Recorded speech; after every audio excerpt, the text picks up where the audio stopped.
All right, Kenman here, and today we have a very fun unboxing from a new company to the channel. This company actually messaged me, they reached out, said they liked the channel, liked what I was doing, and was wondering if I'd be interested in reviewing one of their knives. I said, sure, why not? Send me something. They sent it. Here it is. Let's get into it. What did I get? Where is this from, Kenman? This is from a company called HX Outdoors. I need to sharpen my drop there. I will put a link down in the description to HX Outdoors and to this knife if you are interested. Ooh, look at that. How about that? Okay, bag on the floor.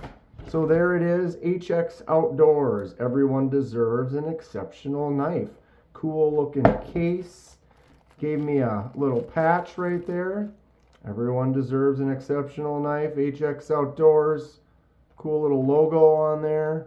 They have a lot of interesting knives, ranging from budget to more premium, fixed blades, folders. Pretty cool stuff. Check them out. Thank you again to HX Outdoors for sending this to me to check it out. Let's get into it. So we got a cool looking kind of a Pelican style kind of mini case. I dig it. That's fun. There's the knife. We have a little knife card, some info if you want to scan. Got the cloth. Nice large cloth. Unlock your adventure gear. Scan to explore. All right, and then there's the case. Got that nice little pad in there. If you want to use that as a case or to have it, that's fun. All right, set that over there, and let's check out the knife mini bag on the floor. Today we are looking at the HX Outdoors Rock Sapphire. Boom. Check this little guy out. Cool stuff. All right, let's get into it. Let's break it down. Let me feel this thing. Check it out. It's got a little mass to it, which I prefer. There's this choke up spot I'm noticing right away. It is a button lock. All right, flipper tab. Button. Okay, pretty decent action so far. So the main actuator would be that flipper tab. No thumb studs or hole or anything. I don't know. We might be able to flick it out. Probably not. But it's not intended for that, so not something that's expected. Little ramp right there. Little jimps on there. Little harpoon action.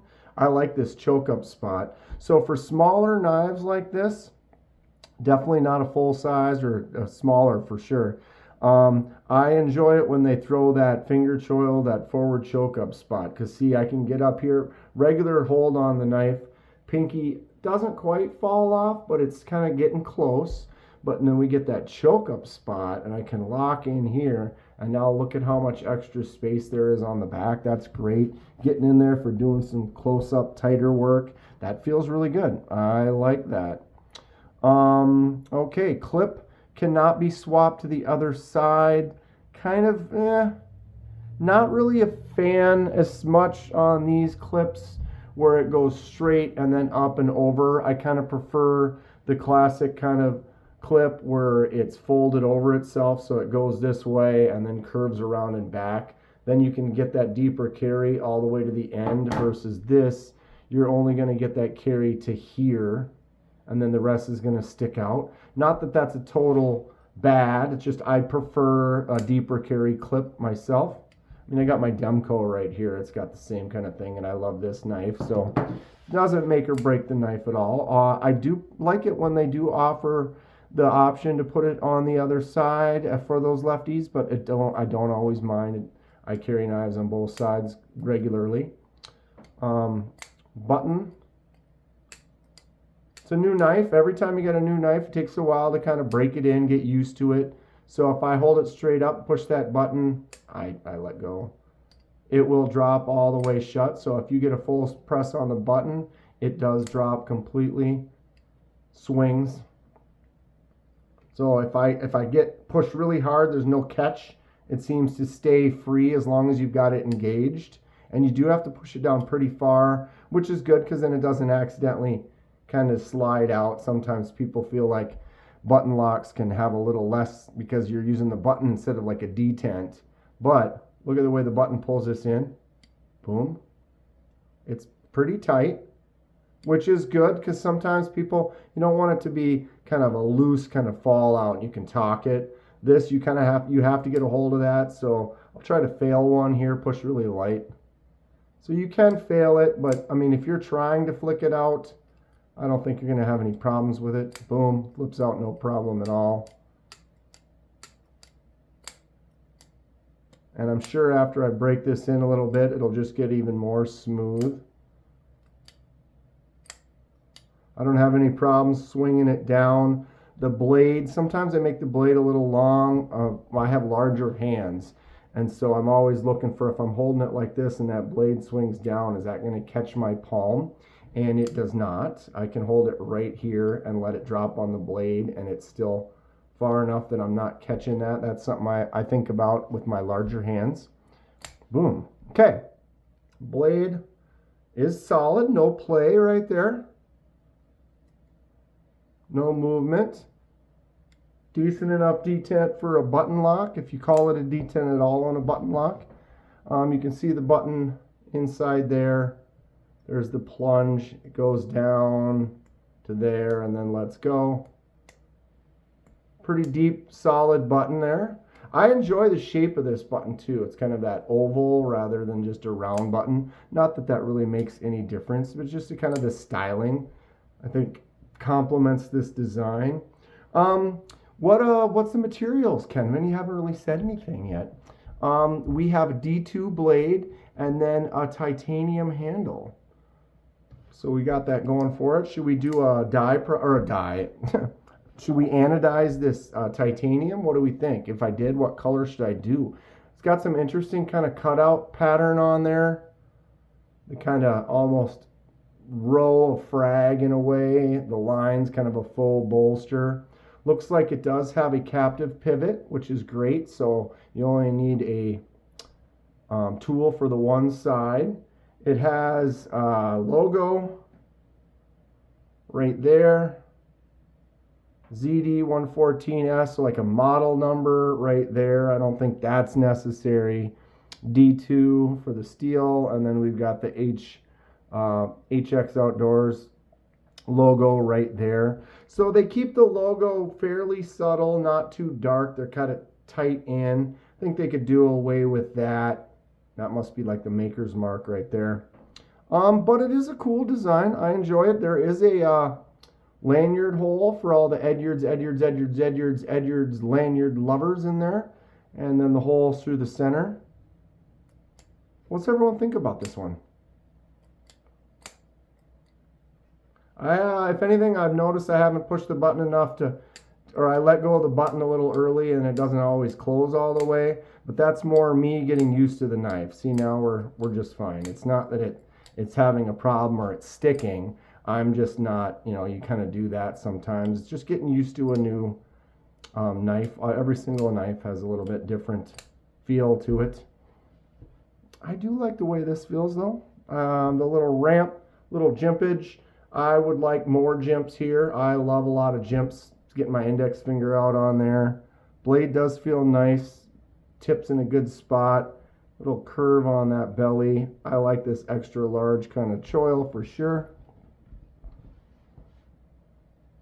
All right, let's get close-ups.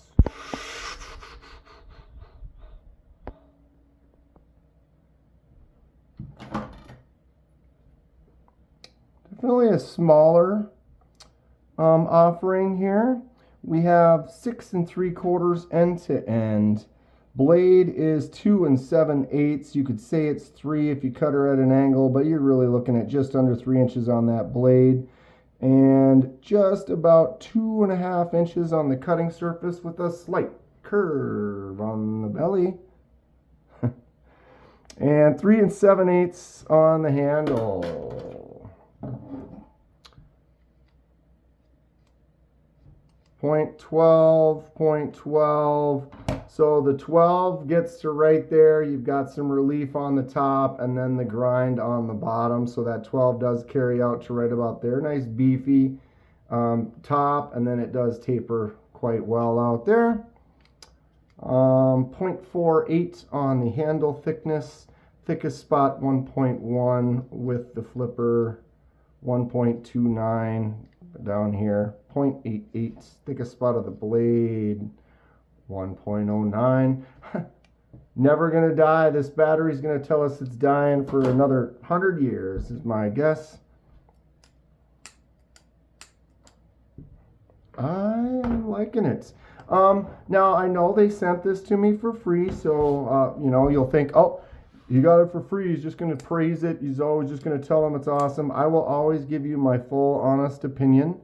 I'm interested in the quality of the titanium. I'm not saying that it's bad, but for the price, this was on sale. Like I said, I didn't have to pay for it, but the sale price right now, its original price is $49.99, and it is on sale for $29.99. And D2 and titanium at $29.99 makes me wonder what the grade of the titanium is. We should try to anodize it, see how it does. I like the finish of it. Oh, everything does feel good. All right. 4.129 for a smaller knife. This has got some weight to it.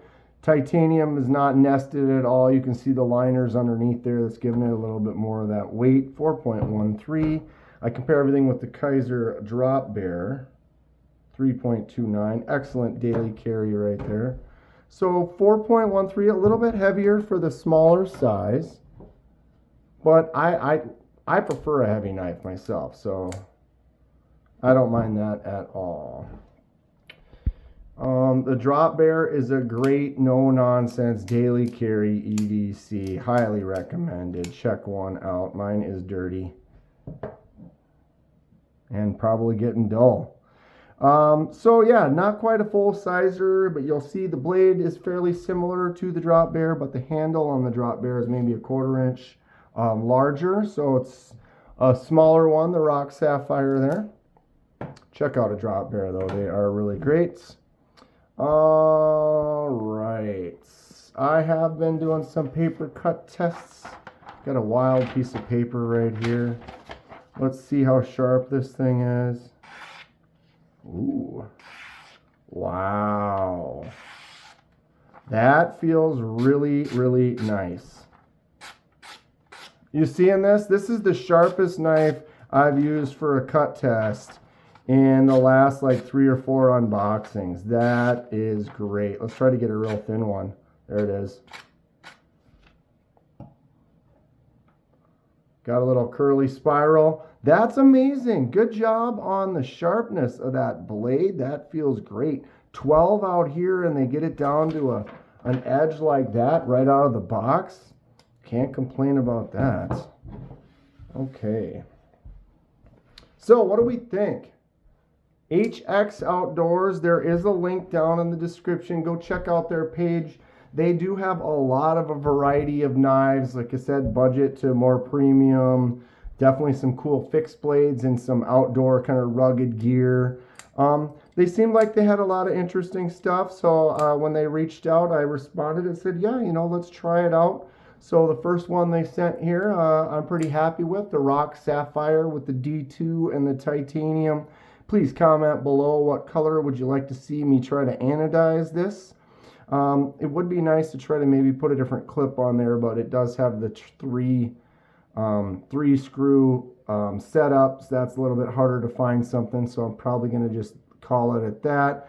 I am interested in the button and the style of this. I dig it. Smaller knife, great choke up.